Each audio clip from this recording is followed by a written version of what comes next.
अपन इथे करणार आहोत। प्रवरा उद्योग समूह और प्रवरा परिवार की तरफ से बाढ़ क्षतिग्रस्त इलाके की सहायता हेतु मुख्यमंत्री सहायता निधि कोष में 1 करोड़ रुपए की धनराशि का धनादेश आज हम यहाँ पे प्रदान करने जा रहे हैं।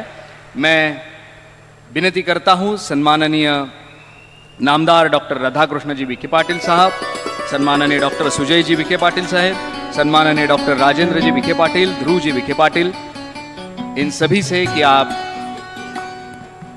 इस धनराशि का ये प्रतीकात्मक धनादेश प्रदान करें। हम सब की तरफ से एक ये छोटी सी भेंट मुख्यमंत्री सहायता निधि को। इसके बाद मैं विनती करता हूं महाराष्ट्र के लोकप्रिय मुख्यमंत्री देवेंद्र जी फडणवीस इनको कि आप इस सभा को संबोधित करें।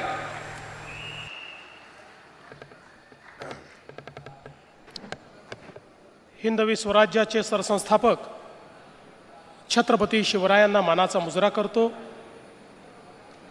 लोकमाता पुण्यश्लोक अहिल्यादेवी होळकर यांच्या चरणी नतमस्तक होतो। भारतीय राज्यघटनेचे शिल्पकार भारतरत्न डॉक्टर बाबासाहेब आंबेडकर यांना मानवंदना अर्पित करतो। आणि आज पद्मश्री डॉक्टर विठ्ठलराव विखे पाटील आणि पद्मभूषण बाळासाहेब विखे पाटील यांच्या पुतळ्याचं अनावरण, साखर कारखान्याच्या नूतनीकरणाचा शुभारंभ अशा विविध कार्यक्रमांकरता आपल्यामध्ये उपस्थित झालेले भारताचे कणखर आणि कर्मठ गृहमंत्री आणि भारतामध्ये नव्याने सहकार रुजवण्याचं काम ज्यांनी सुरू केलं आहे ते भारत देशाचे पहिले सहकारिता मंत्री आदरणीय अमितभाई शहाजी, महाराष्ट्राचे लोकप्रिय उपमुख्यमंत्री एकनाथराव शिंदेजी, अजितदादा पवारजी, मुरलीधर मोहोळजी, चंद्रशेखर बावनकुळेजी, हा कार्यक्रम ज्यांनी नियोजित केला ते महाराष्ट्राचे जलसंपदा मंत्री आणि या जिल्ह्याचे पालकमंत्री डॉक्टर राधाकृष्ण विखे पाटीलजी, गिरीश महाजनजी, जयकुमार गोरेजी, पंकजाताई मुंडे, रवींद्रजी चव्हाण, बाबासाहेब पाटील, त्याचप्रमाणे या ठिकाणी उपस्थित असलेले सुजयजी विखे पाटील, राजेंद्रजी विखे पाटील, शालिनीताई विखे पाटील, आमचे सहकारी आमदार किरणजी लामटे, शिवाजीराव कर्डिले, मोनिकाताई राजळे, संग्रामजी जगताप, आशुतोषजी काळे, अमोलजी खताळ, विठ्ठलराव लंगे, काशीनाथजी दाते, विक्रमजी पाचपुते, या ठिकाणी उपस्थित वैभवजी पिचड, त्याचप्रमाणे श्री नितीन दिनकर, अनिल मोहिते, मंचावरील सर्व मान्यवर आणि या ठिकाणी उपस्थित सर्व भगिनी आणि बंधूंनो, आज अतिशय आनंदाची गोष्ट आहे की ज्यांनी या महाराष्ट्रामध्ये सहकाराची चळवळ रुजवली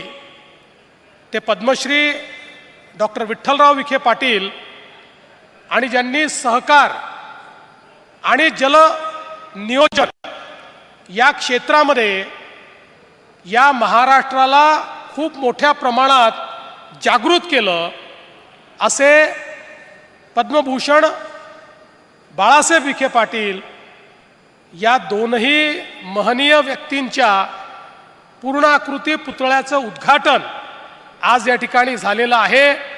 हे केवळ उद्घाटन नाही आहे तर एक प्रकारे हे पद्मस्मरण आहे असं जर आपण म्हटलं तर ते चुकीचं होणार नाही। आणि त्यासोबत आमचे डॉक्टर सुजय विखे ज्या कारखान्याचे आता अध्यक्ष आहेत त्या कारखान्यानेही 10,000 TPD इथपर्यंत आता मजल मारलेली आहे आणि त्या नूतनीकरणाचं उद्घाटन देखील आज अमितभाईंच्या हस्ते या ठिकाणी झालं। ही खरोखर अतिशय आनंदाची गोष्ट आहे। महाराष्ट्र ही सहकाराची पंढरी आहे।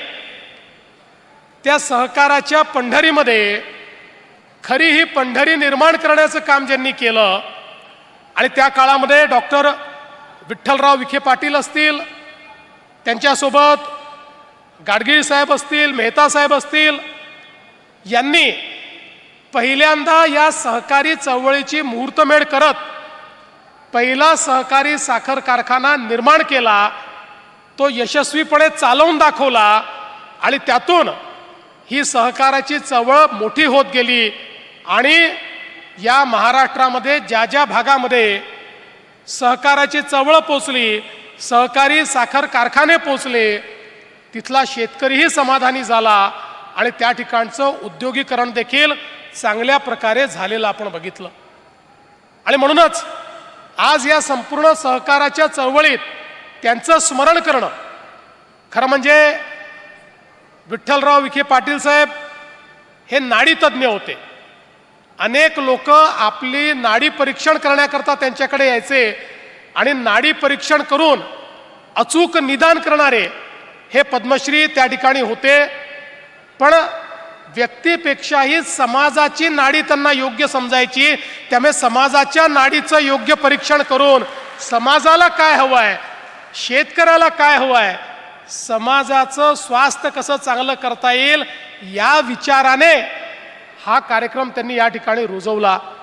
आणि त्यासोबत आपल्याला माहिती आहे की पद्मभूषण आपले बाळासाहेब विखे पाटील, ज्यांनी सहकार तर मोठा केलाच, पण खऱ्या अर्थानं या महाराष्ट्रामध्ये पाणी चळवळ राबवत महाराष्ट्राला दुष्काळमुक्त करण्याकरता पाण्याचं नियोजन कसं करता येईल, वाहून जाणारं पाणी कसं आपल्याला परत आणता येईल, या संदर्भात एक मोठी चळवळ त्यांनी उभी केली आणि संपूर्ण महाराष्ट्र दुष्काळमुक्त करण्याचं स्वप्न या महाराष्ट्राला दाखवण्याचं काम हे त्या ठिकाणी बाळासाहेब विखे पाटलांनी केलं.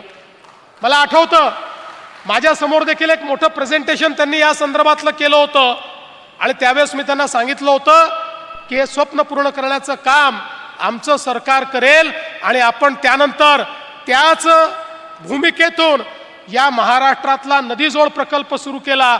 मग विदर्भामध्ये त्या ठिकाणी वैनगंगा नळगंगा असेल किंवा इकडे आमच्या तापीच्या खोऱ्यामध्ये त्या ठिकाणी पाणी आणण्याचं काम असेल किंवा सगळ्यात महत्त्वाचं म्हणजे जे सगळं उल्हास खोऱ्यातलं वाहून जाणारं पाणी आहे, 54 TMC पाणी जे समुद्रात चाललं आहे, ते उचलून या ठिकाणी गोदावरीच्या खोऱ्यामध्ये आणून आणि गोदावरीच्या खोऱ्यातला दुष्काळ दूर करायचा. नगर नाशिकपासनं तर मराठवाड्यापर्यंत सगळा भाग हा पूर्णपणे दुष्काळमुक्त करायचा. आता केवळ हे स्वप्न राहिलेलं नाही, तर हे स्वप्न पूर्ततेकडे आपण चाललेलो आहोत. त्याकरता सगळ्या मान्यता देखील आपण घेतलेल्या आहेत.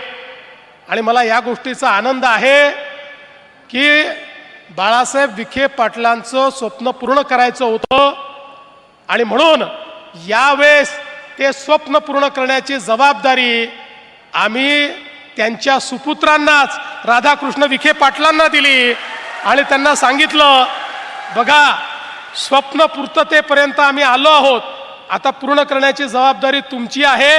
आणि मी विश्वासाने सांगतो की पुढच्या 5-7 वर्षात टप्प्याटप्प्यानं हे संपूर्ण पाणी आम्ही गोदावरीच्या खोऱ्यामध्ये आणू आणि त्यानंतर महाराष्ट्रातला आणि विशेषतः आपला जो नगरचा भाग आहे, जो मराठवाड्याचा भाग आहे, इथल्या दुष्काळाला भूतकाळ केल्याशिवाय आम्ही राहणार नाही. अशा प्रकारची जबाबदारी आम्ही घेतली आहे. त्यामुळे पहिल्या पिढीचं स्वप्न तिसरी पिढी करते आहे आणि चौथी पिढी पण तयार आहे त्या स्वप्नाला ताकद देण्याकरता. त्यामुळे मला विश्वास आहे की निश्चितपणे एक मोठं परिवर्तन हे ज्या प्रकारे त्या काळात घडलं, तसंच ऐतिहासिक परिवर्तन या कालावधीमध्ये देखील आमच्या माध्यमातून या ठिकाणी आम्ही निश्चितपणे करू. आज या निमित्ताने खरं म्हणजे सहकाराच्या संदर्भात मला उल्लेख केला पाहिजे की माननीय प्रधानमंत्री मोदीजींनी पहिल्यांदा सहकाराचं महत्त्व समजून घेतलं. या देशामध्ये इतके प्रधानमंत्री झाले, इतकी सरकारं आली, पण सहकार विभाग महत्त्वाचा आहे, हा परिवर्तन करू शकतो असं कधी कोणाला वाटलं नाही. त्यामुळे कृषी विभागासोबत साईडला पडलेला एक डेस्क एवढंच त्या सहकार विभागाकडे पाहिलं जायचं. पण मोदीजींनी हा निर्णय केला की नाही, या देशात सहकार रुजवायचा आहे आणि म्हणून पहिल्यांदा देशाच्या पातळीवर स्वतंत्र सहकार मंत्रालय हे मोदीजींनी तयार केलं. आणि मग प्रश्न होता की या मंत्रालयाचा कारभार कोणाला द्यायचा, तर सहजतेनं नाव कोणाचं पुढे आलं असेल तर ते अमितभाई शाह यांचं नाव पुढे आलं. अमित भाईंचं नाव याकरता पुढे आलं नाही की ते खूप कर्तृत्ववान आहेत, ते खूप महत्त्वाचे मंत्री आहेत, कुठलंही काम ते करू शकतात, त्यांना फायनान्समधलं कळतं, केवळ एवढ्याकरता नाही तर ते याकरता देखील आलं की अमितभाई शहा हे सहकारातले कार्यकर्ते आहेत, त्यांचं संपूर्ण जे नेतृत्व आहे हे सहकारातनं तयार झालेलं आहे आणि सहकारी बँकेचे अध्यक्ष म्हणून, जिल्हा बँकेचे अध्यक्ष म्हणून एक गुजरातमध्ये सहकाराची चळवळ फुलवण्याचं काम हे अमितभाई शहांनी केलं. त्यामुळे सहकारातला कार्यकर्ता म्हणून